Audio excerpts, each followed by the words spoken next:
Detik-detik serangan drone TNI terhadap anggota OPM di Kabupaten Intan Jaya, Papua Tengah. Anggota TNI berhasil melakukan serangan drone terhadap anggota OPM. Drone digunakan untuk menjatuhkan granat, namun tampaknya meledak sebelum mencapai sasaran.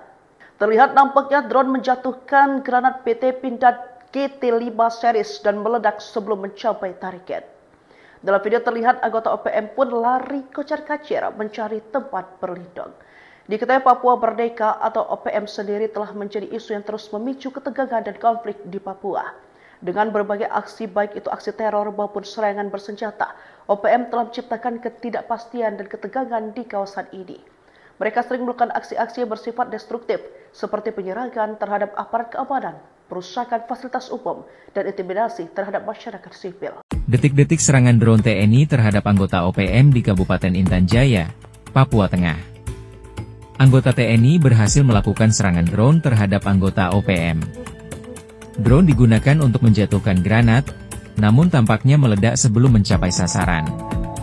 Terlihat nampaknya drone menjatuhkan granat PT Pindad Gigaton 5 series dan meledak sebelum mencapai target. Dalam video terlihat anggota OPM lari kocar-kacir mencari tempat berlindung.